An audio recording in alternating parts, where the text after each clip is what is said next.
La Segunda Guerra Mundial fue a día de hoy el peor conflicto bélico de la historia que enfrenta a varios países de todo el mundo. Más de 100 millones de soldados de una banda de países participaron en el conflicto.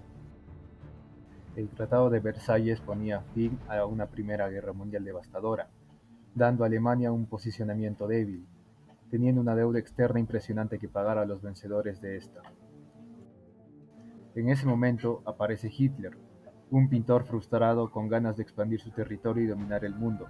El ego y rabia que tenía todo el pueblo alemán contra los rivales en la Primera Guerra Mundial era claro. El villano de la película era Hitler. La persecución que tenía Adolf Hitler por los judíos por el nazismo se convirtió en una política. En 1939, Polonia firma una alianza con Francia y Gran Bretaña. Alemania y la Unión Soviética también firmaron un pacto de no agresión. Estos dos quieren repartir Europa. Los dictadores de estos países quieren tener más poder sobre el mundo, todo en el ámbito del territorio. El 1 de septiembre de 1939, Alemania invadía Polonia. 2 días después, los aliados le declaraban la guerra a Alemania. En este momento el eje era Alemania nazi y Eslovaquia. Recalcar que Hitler había conseguido los terrenos de Austria y Checoslovaquia, mientras que los aliados era Polonia, Francia y Gran Bretaña. 15 días después, la Unión Soviética también atacó Polonia. Este mismo invierno, la URSS, Unión de Repúblicas Socialistas Soviéticas, atacó a Finlandia. 1940 Alemania invade entonces Dinamarca y Noruega.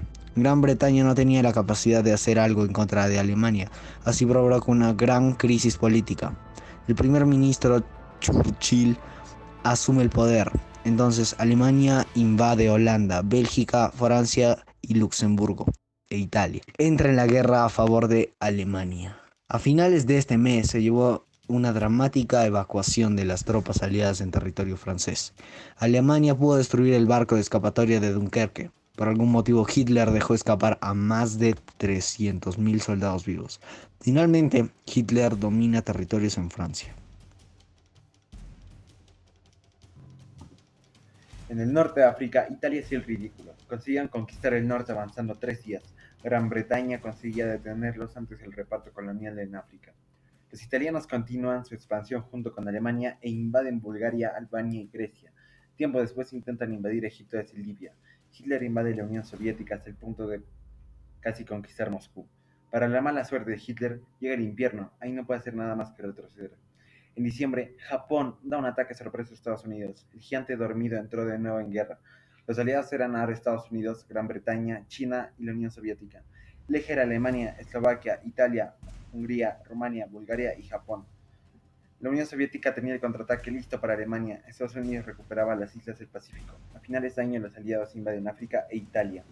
En Italia dan un golpe de estado contra Mussolini, lo arrestan y se rinde. Inmediatamente tratan de invadir Francia para recuperarla, pero los aliados no consiguen una M.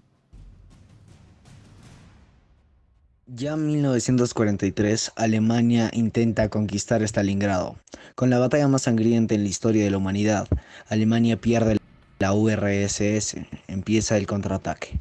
Conquista Rumania y parte de Polonia.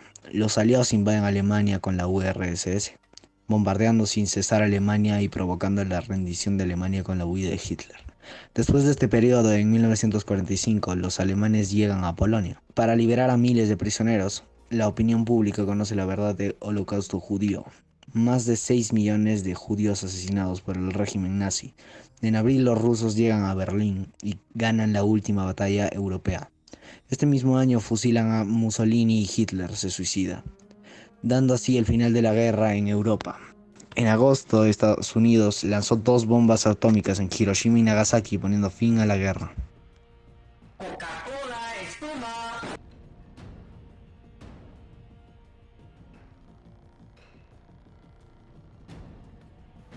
Las consecuencias que dejó la Segunda Guerra Mundial fueron gravísimas, tanto así que dejó más de 60 millones de muertes.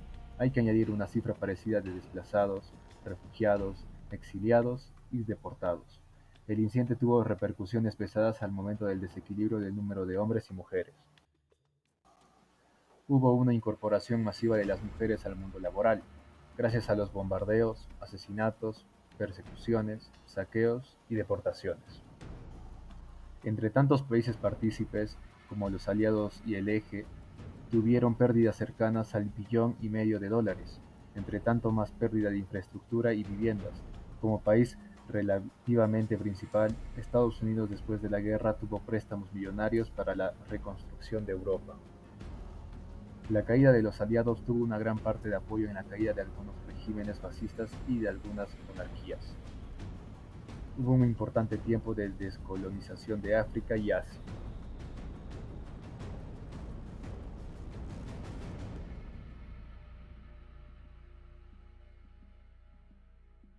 Pero, después de todo esto, ¿cómo podríamos haber intervenido en la Segunda Guerra Mundial?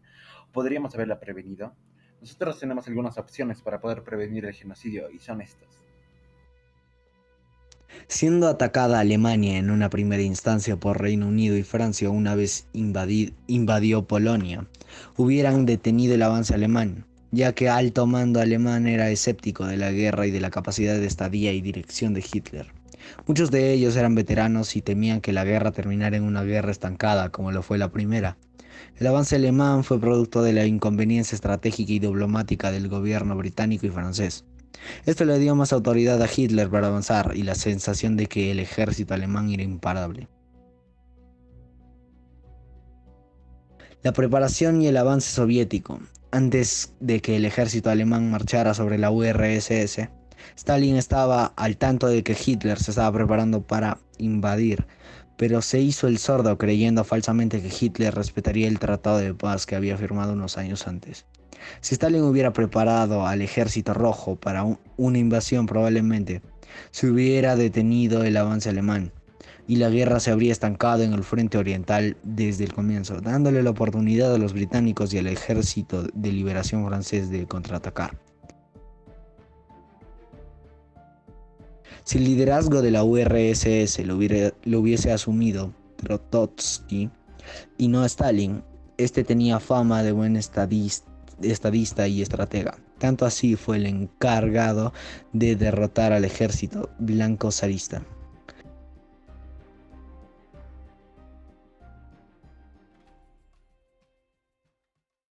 Desarrollamos un modelo educativo que designa una prevención de un posible genocidio actual, tomando en cuenta las causas del pasado, la Segunda Guerra Mundial. Viendo los derechos humanos y los miles de personas refugiadas en el mundo, hoy te contaremos cómo cambió el panorama del conflicto global y qué transformaciones hubo en ese último siglo XXI. ¿Cómo evitaríamos un genocidio actual? Bueno, el primer gran problema es que a ningún país le gusta invertir su dinero y derramar la sangre de sus soldados por conflictos extranjeros. Entonces, hay que tener soluciones colectivas y es ahí donde fallamos. Sin embargo, en algunos casos, como en 1999 con los bombardeos de OTAN para detener los asesinatos contra la población albanesa de Kosovo, las naciones se unieron para actuar, a veces sin permisos de la ONU. Si en algún caso hay problemas políticos, las posibilidades de la intervención del Estado disminuyen. Es una razón a los criminales, traficantes y terroristas de reclutar gente para rebelarse contra el gobierno o para incitar el crimen y violencia. Pasa ahora en Colombia y las protestas que tuvo Perú por la vacancia de Martín Vizcarra y el corto mandato de Manuel Merino.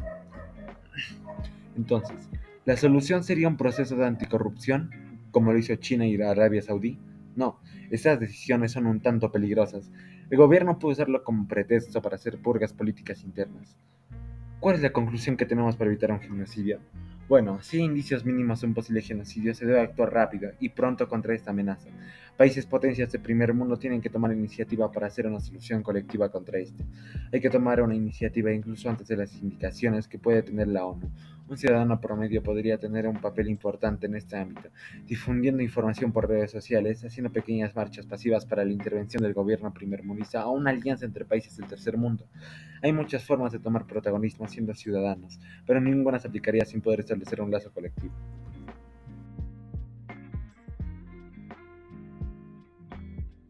No todo es difundir información y ya que muchas veces no sirve, hay que empezar de cero.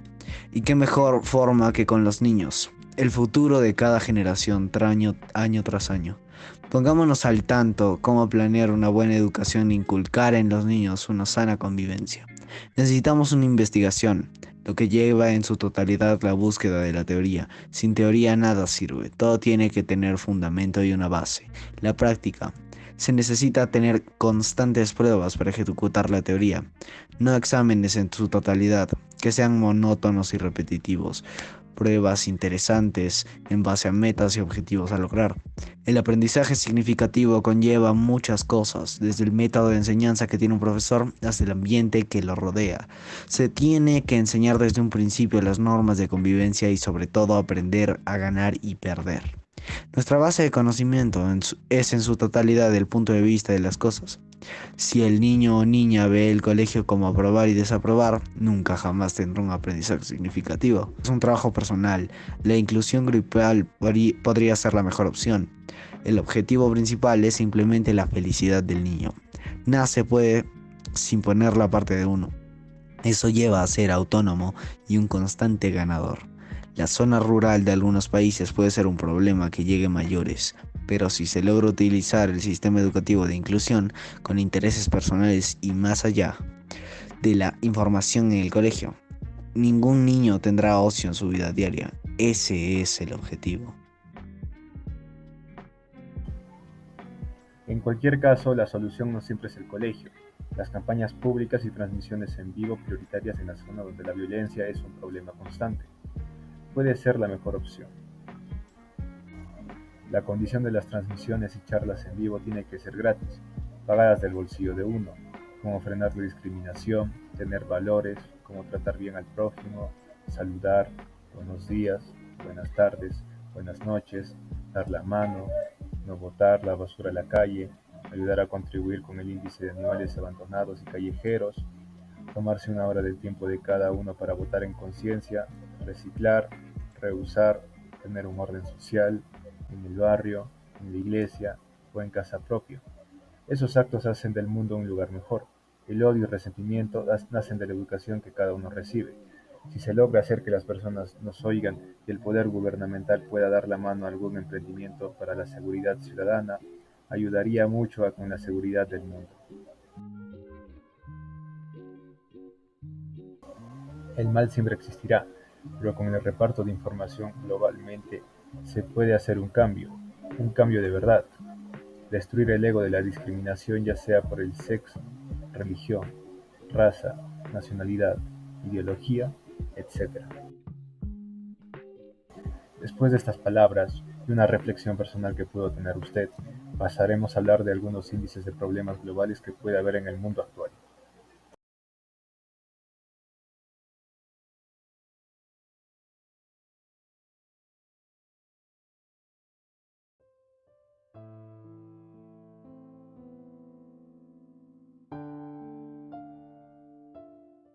El mal que hay en el mundo puede llevar a guerras actuales. Después de la pandemia, casi 15.000 muertes diarias por el virus, con un total de 161 millones de contagiados y 5.34 millones de personas fallecidas aproximadamente, con la mayoría de países con deudas externas y una crisis interna casi a punto del colapso de una nación. ¿No parece que podría haber una guerra por recursos, vacunas, oxígeno, la reactivación de la economía, el agua, el número de desempleo que hay en cada país? Aún no hay un índice de guerra o pelea socioeconómica por los recursos humanos. Desde la ausencia del fútbol hasta la falta de trabajadores para la reactivación de alguna obra por allá, en el lejano Cajamarca, la pandemia afecta al Perú y al mundo de una manera desigual. El mundo no es el mismo y no lo será nunca más. Con el desconcierto de las elecciones y la pendiente segunda vuelta en Perú, no había una guerra civil por la cifra de fallecidos y la falta de camas UCI. Desde el punto de vista que tengas, el feto es considerado por muchos un ser humano, por otros un conjunto de células dentro de una mujer. ¿La legalización de aborto no sería un genocidio silencioso? Esas preguntas te las dejamos a ti, para que con certeza puedas responderlas tú solo. Después de darte a conocer el modelo educativo que te propusimos, queda en tus manos el cambio. Hasta aquí llegamos. Dale like y suscríbete para más contenido así. Somos Corky y Nashe. No olvides saludar y no arrojar basura en la calle. Disfruta de la vida. Nos vemos.